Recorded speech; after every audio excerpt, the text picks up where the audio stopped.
Assalamualaikum warahmatullahi wabarakatuh. Halo semuanya, izin memperkenalkan diri. Perkenalkan nama saya Revalia dengan NPM 24120114459 dengan dosen pengampu Ibu Siti Nurhasana SHMH. Di video kali ini saya akan menjelaskan tentang hak kekayaan intelektual. Hak kekayaan intelektual, HKI, atau dikenal secara internasional sebagai Intellectual Property Rights, IPR, adalah hak eksklusif yang diberikan oleh negara kepada individu atau badan hukum atas hasil olah pikir mereka yang menciptakan suatu karya atau invensi. Konsep dasar hak kekayaan intelektual adalah memberikan pengakuan dan perlindungan hukum kepada pencipta atau inventor, sehingga mereka memiliki hak eksklusif untuk memanfaatkan karya tersebut untuk mencegah pihak lain menggunakannya tanpa izin.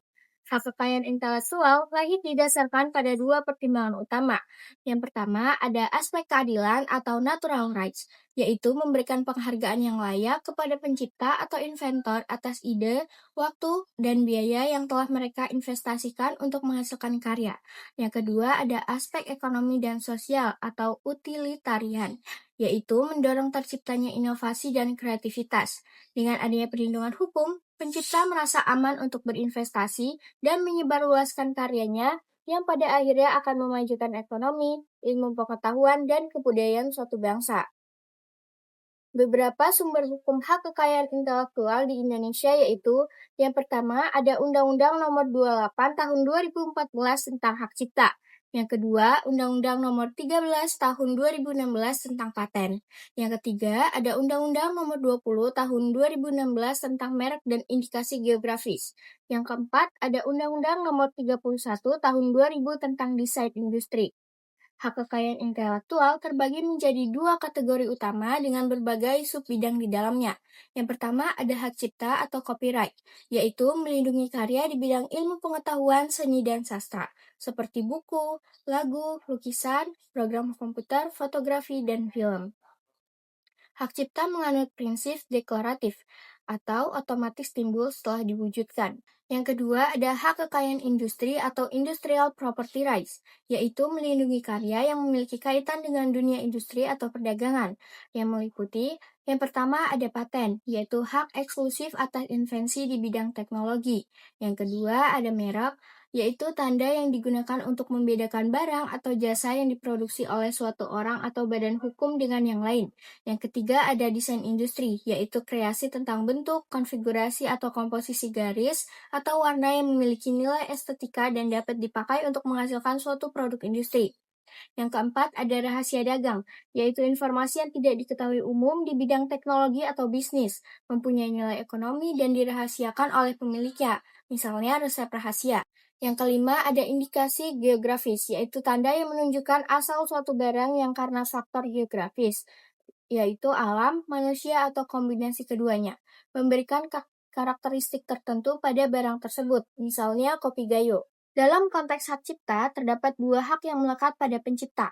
Yang pertama ada hak ekonomi, yaitu hak untuk mendapatkan manfaat ekonomi atas ciptaan.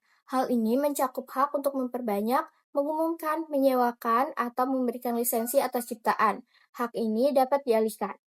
Yang kedua, ada hak moral, yaitu hak yang melekat secara abadi pada diri pencipta, seperti hak untuk dicantumkan namanya pada ciptaan, dan hak untuk melarang pihak lain merusak atau mengubah ciptaan yang merugikan kehormatan atau reputasi pencipta.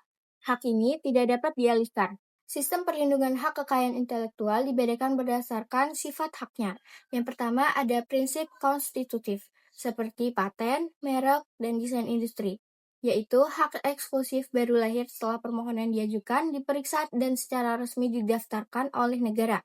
Yang kedua ada prinsip deklaratif atau hak cipta, yaitu hak timbul secara otomatis sejak ciptaan itu diwujudkan dalam bentuk nyata. Pendaftaran bukan syarat lahirnya hak, melainkan hanya sebagai alat bukti permulaan. Kewajiban pendaftaran hak kekayaan intelektual wajib bagi paten, merek, dan desain industri. Tanpa pendaftaran, pemilik tidak memiliki hak eksklusif yang kuat secara hukum untuk melarang pihak lain menggunakannya. Pengecualian pendaftaran hak kekayaan intelektual dikecualikan bagi hak cipta. Pendaftaran hanya opsional atau disarankan untuk memudahkan pembuktian di kemudian hari. Tata cara umum pendaftaran hak kekayaan intelektual saat ini banyak dilakukan secara elektronik melalui laman resmi Direktorat Jenderal Kekayaan Intelektual atau DJKI. Tata caranya yang pertama, mengajukan permohonan. Yang kedua, pembayaran biaya. Yang ketiga, pemeriksaan administrasi. Yang keempat, pengumuman atau publikasi. Yang kelima, pemeriksaan substantif. Yang keenam, persetujuan dan penerbitan. Hak kekayaan intelektual sebagai aset tidak berwujud dapat dipindahtangankan atau digunakan oleh pihak lain.